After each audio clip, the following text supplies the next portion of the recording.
ஒரு rich person. அந்த rich person வந்து பாத்தீங்கன்னா நல்லா வளர்க்குறாரு பையனை. ஒரு கட்டத்துல என்ன ஆயிடுதுன்னா அந்த பையனுக்கு வந்து அந்த பணத்து மேல வந்து என்ன சொல்றது, அந்த பணத்து மேல மதிப்பே இருக்குது இல்லை அந்த பையனுக்கு. என்னடா பண்றது அப்படின்னு சொல்லிட்டு அப்ப யோசனை பண்ண ஆரம்பிக்கிறாரு. சரி, அவர் என்ன சொல்றாரு, அந்த பையனுக்கு இம்மிடியட்டா என்ன பண்றாருன்னா ஒரு கண்டிஷன் போட்டுறாரு. ஒரே ₹1 கூட உங்களுக்கு கிடைக்காது, இனிமே ₹1 கூட கொடுக்க மாட்டேன், முழு சொத்து உனக்குதான், நீ தான் ஒரே பையன், முழு சொத்து உனக்குதான். ஆனா எப்போ உனக்கு முழு சொத்து அப்படின்னா நீ ₹10 சொந்தமா போய் சம்பாதிச்சுட்டு வா, அப்போ உனக்கு இந்த முழு சொத்து உனக்கு கொடுத்துறேன், அப்புறம் நீ என்ன வேணா பண்ணிக்கோ அப்படின்றாரு. ரைட் அப்படின்னு சொல்லிட்டு என்ன ₹10 சொல்லிட்டு என்ன பண்றான், ஃபர்ஸ்ட் இந்த தம்பி போயிட்டு அவங்க அம்மா கிட்ட ஒரு ₹10 கொடுப்பான்னு கேட்கிறான். அவங்க அம்மா வந்து சரி கொடுத்துட்றாங்க. இவன் கொண்டு போய் அவங்க அப்பா கிட்ட கொடுக்குறான். அவங்க அப்பா வந்து இந்த ₹10 வாங்கி அதை கசக்கி அவ்வளவு தூரத்துல இருக்கிற அடுப்புல போட்டுறாரு. என்னடா அப்பா இப்படி பண்றாரு, அவனுக்கு ஒரு மாதிரி இது சம்பாதிக்கலன்றார் அப்பா. சரி, இது அம்மா இங்கேயோ சொல்லிட்டு இருக்கிறாங்க போலன்னு சொல்லிட்டு அவன் என்ன பண்றான், அவன் மாமா கிட்ட ₹10 ஆயிட்டான். அடுத்து சேம் வாங்குறாரு, கசக்கி அடுப்புல போட்டுறாரு. ரைட், என்னடா இது ரொம்ப சொந்தக்காரங்கிட்ட வாங்கக்கூடாது போலன்னு சொல்லிட்டு ஃப்ரெண்டு கிட்ட, ஒரு ஃப்ரெண்டு கிட்ட ₹10 வாங்குறான்.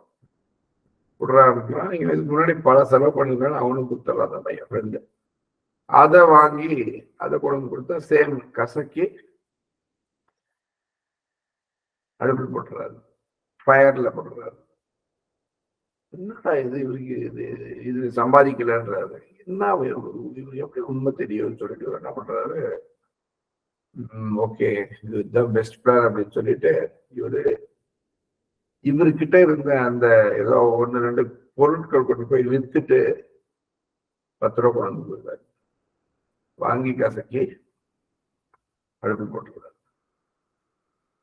நீ என்ன உண்மையான பணம் நீ எடுத்துட்டு வந்தா அது எனக்கு தெரிஞ்சிடும் அப்படின்னு அவர் சொல்றாரு. எப்படி அப்படின்னு கேட்டா அது அப்படிதான் அப்படின்னு அவங்க அப்பா. என்னடா இது ரொம்ப போட்டு இது ஏதேதோ முயற்சி பண்ணி பார்க்கிறாரு. கடைசியா வந்து இவங்களுடைய கசின், அந்த பையனுடைய கசின் கிட்ட பாரு ப்ராமிஸ் வாங்கி பாரு, இது நீ சொல்லவே கூடாது, நீ எனக்கு கொடுத்தோமே, நம்ம சின்ன வயசுல எல்லாம் படிக்கும் போது சத்தியம் போட்டுக்குவோம், உங்களுக்கு தெரியும் நினைக்கிறேன், படி சத்தியமா சொல்ல அப்படின்னு சொல்லுவாரு. அது போல ஒரு சத்தியம் கசின் கிட்ட வாங்கிட்டு ₹10 வாங்கிட்டு கொண்டு போய் கொடுக்குறாரு. அவர் வாங்கினோடனே கசக்கி மறுபடியும் போறாரு அடுப்புல. இது ஏதோ பண்றாரு எங்க அப்பா, இவருக்கு எப்படி தெரிஞ்சது தெரியல, சரி உண்மையா தான் உழைச்சிடுவோன்னு சொல்லிட்டு போறாரு. இவரு ஒழிக்கிறதுக்கு போன அவங்க எல்லாம் கூட, ஐயா நீங்க வந்து ஒரு பெரிய வீட்டுக்காரரு, நீங்க வந்து உழைக்கிறத பிடிங்க, ₹10 ₹100 பிடிங்கன்றாரு. ஐயா வேண்டாம், எங்க அப்பா தெரிஞ்சிருவாரு நான் உழைக்கணும்னா யாரும் வேலை கொடுக்கறது இல்லை. சரின்னு சொல்லிட்டு இவரு போறாரு. போயிட்டு என்ன பண்ணாலும் சின்ன பையன் இல்லையா, ஒரு இடத்துல ஒரு இவர் யாருன்னு தெரியாத ஒருத்தருக்கு வேலை கொடுக்குறாரு. என்ன வேலைன்னா மூட்டையை எடுத்து லோட் பண்ணலாம், இந்த ஒர்க்கு கொடுக்குறாரு. அந்த காலத்துல இருந்துச்சு, நீங்க எல்லாம் யூஸ் பண்ணிருப்பீங்க. 50 பைசா ஒரு மூட்டைக்கு, 50 பைசா அப்படின்ற மாதிரி கொடுக்குறாரு. ஒரு மூட்டை லோட் பண்ண 50 பைஸ். ரைட், இவர் மூட்டையை தூக்குறாரு. ஒரு ஃபர்ஸ்ட் தடவை மூட்டை தூக்கும் போது முதுகு பாஸ்க்கு ஒரு வழி ஆயிடுது. அதனால வந்து ஒர்க் பண்ண முடியாம ஓடி வந்துடுறாரு. வந்துட்டு படுத்துக்கிறாரு. இருந்தாலும் வேற எங்கெங்கயோ வேலை தேட்டாலும் கிடைக்கிறது இல்லை. இவருடைய வயசுக்கு இவருடைய குடும்பம் இப்படி இருக்கிறதுனால சரி கடைசியில வேற வழி இல்லாம அங்கேயே மறுபடியும் போறாரு. சரி நான் 20 மூட்டையை தூக்கிடலாம் அப்படின்னு சொல்லிட்டு அங்க போயிட்டு ரொம்ப சிரமப்பட்டு அந்த மூட்டையை தூக்குறாரு. 20 மூட்டையை தூக்குறதுக்கு இவருக்கு வந்து ரொம்ப சிரமம், ரொம்ப வேர்த்து கொட்டது, சாப்பிட முடியல, ஏதோ பண்ணி கடைசிக்கு அந்த முழு நாள் ஒர்க் பண்ணி ₹10 சம்பாதிக்கிறாரு. சம்பாதிச்சுட்டு அதை வந்து அழுக்கான நோட்டா இருக்குது. இப்படி கொடுத்தா எங்க அப்பா என்ன செய்வாரோ என்னவோ ஏதோன்னு சொல்லிட்டு அதை வந்து ஒரு நல்ல நோட்டா மாத்திக்கிட்டு எடுத்துட்டு போய் அப்பா கிட்ட அன்னைக்கு கொடுக்குறாரு. ஆஸ் யூஷுவல் நம்ம பாஸ் அப்பா என்ன பண்றாரு, வாங்கி கசக்கி அடுப்புல போட்டுறாரு.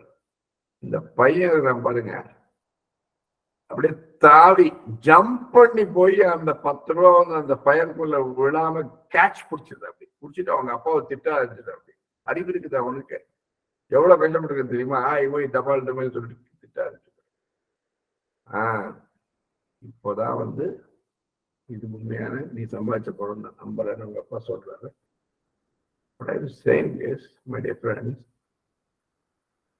அந்த மாதிரியாக உண்மையாக பணத்தை ஈட்டும் வேலையில் நான் அந்த பணத்தை ஈட்டும் சரியாக பணத்தை ஈட்டும்